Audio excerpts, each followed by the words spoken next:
Again and again and again and again, it's your man T, Arizona Riders Club, back up in here for one more review. Did a couple of reviews earlier. Got a little more time. I wanted to come out and do this review as well with the people.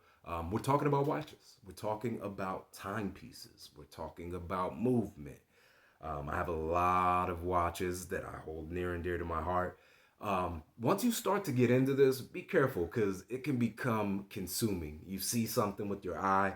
Again, my goal, I have three watches that I really, really want right now. And number one, Hublot. I have a funny story. I was in the Hublot store in MGM Grand, out there, partying, hanging out with some of the homies. And we stepped into the store. I was like, hey, he's like, nah, I can't afford any of that, blah, blah, blah, blah, blah. I'm like, let's just go look. You know what I mean? I'm in the market. So most of them were very pricey. I think the cheapest thing I seen in there was like 6,000 or yeah, 5,000 maybe. They had $130,000 all sapphire Hublot watch. It was amazing. And the craziest thing about it is the sales rep made me feel like I could afford it, right? 130,000. Now, obviously, I can afford it at some point in time, but is it feasible right now? No. But just the way that the customer service was made me feel welcomed, right? He didn't shun me. He didn't look at me like, oh, you can't afford this. Get out of here. He didn't give me any kind of attitude. He was willing to help me. He talked me through the entire thing. We had a great conversation for like 30 minutes just talking about timepieces and, what separates Hublot from the other brands that we know, right? You've got all the brands that we all know, but Hublot is one of those brands that I believe I can support. So I'm definitely looking to get a Hublot. Not going to put a timeline on it, but I will tell you this. I'm getting a Hublot, period. Number two, Breitling. Breitling. I was sitting with my man. We all at the table. Boss is talking. We're just chopping it up.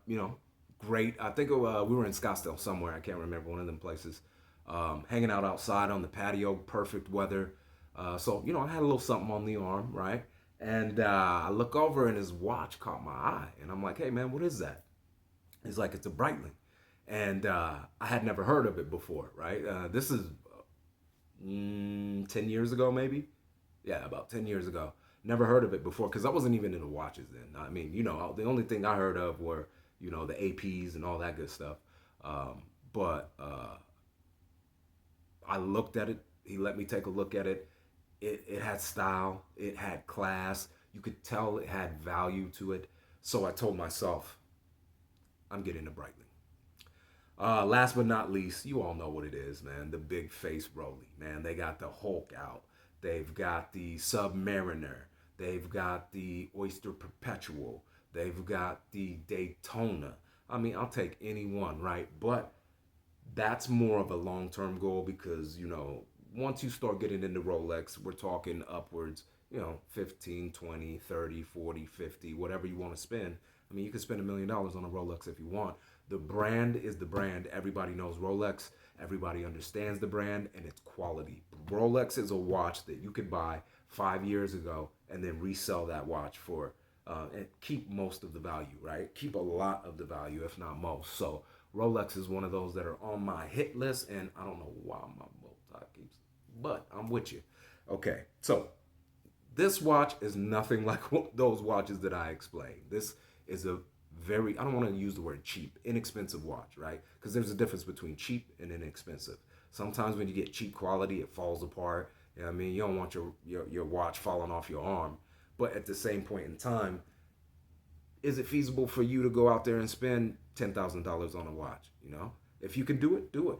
Don't come in here, all you watch snobs, go to another channel because we're over here talking about what we love, what looks good on us, what we like to do. We understand you may have the AP, but we're talking about the Seiko 5. That's what we're talking about today. Come on, you like that. Look at that.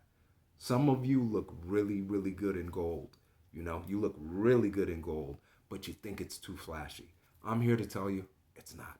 It's just who you are. You look great, man. All right, this watch, I don't know much about. Well, this watch is old. I don't know how I got it. I really don't know how I got it. Somebody must have left this in my house. But either way, I've been rocking it. This is the first automatic watch I've ever had in my life. I have it. I've got it, about 5 years ago, maybe? Yeah, about 5 years ago. And I've wore it ever since. It's a really, really nice timepiece, automatic. So when I first started learning about timepieces and watches and things of that nature, I, I was like, it just looks good, right? Or Rolex, because you hear Rolex, right? But I didn't really understand why they were worth that much. Now, when you start talking to people who understand this industry and who are within the industry, they start to explain why, right? The handcrafting, right? The movement, the timing. A timepiece should never lose time. And if you have a battery, it's inevitable. You're going to lose time because the battery runs out, right? But with a automatic watch, and some of the other watches, you can keep them going forever, right? To me, a watch should last you a lifetime. Now, you may have to change a battery, you may have to change a band, you may have to change a pin, right? Or a crown, or whatever it may be. But that watch should last you your entire lifetime. I don't care if it was $20. If you buy a $20 watch, it should be able to last you a lifetime. So let's talk about this watch really quick. So here's some of the things that I found out when I was online, right? Went online. Oh, look at that. I know, man. I know. That's crazy. Don't you like that? Now, Seiko 5 automatic 21 jewels. We'll get into that in a quick second because I didn't really understand the jewels in the Seiko brand. So Seiko began 1881. So it's been around for quite some time, right? Started by 21-year-old entrepreneur Kentaro Hattori, based out of Tokyo, Japan. So does this specific design right here was made from 1968 to 1977, and you can tell it looks like a vintage watch. It looks like an older watch. Let me get a little bit closer so I can show you.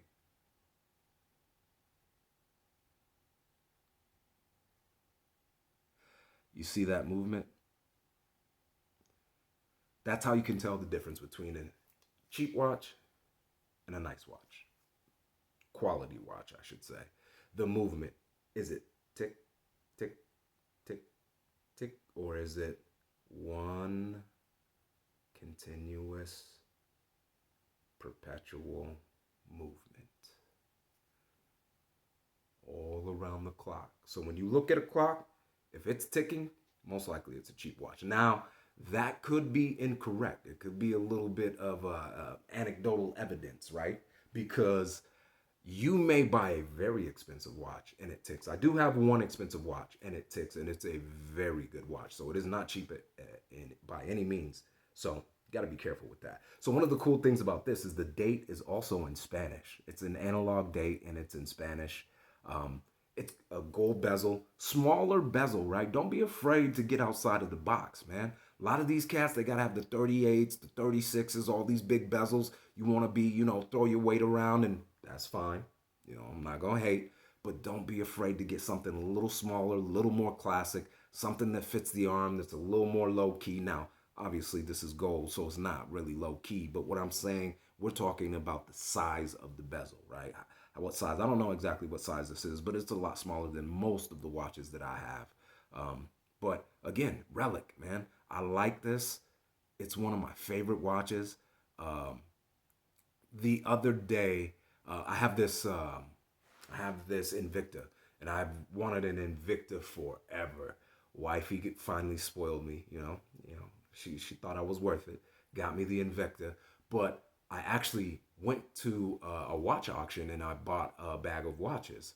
I don't know, like $100, I think. Came with like 10 watches, maybe a little bit more. But the Invicta watch that was in that bag is the only one I really wanted, right? Turns out the Invicta watch was trash. The bezel was wrecked. The inside inner working was all mechanically just toast. I was pretty upset with that, but it was a bright side to the story because within that bag of watches, I got two watches that were worth way more than $100. And I stole these watches. I don't know how they did not know what they had at this auction because I got it and it was dusty, not clean. They were all in there with the Casio computer one or the Casio calculator one. I was like, what, man?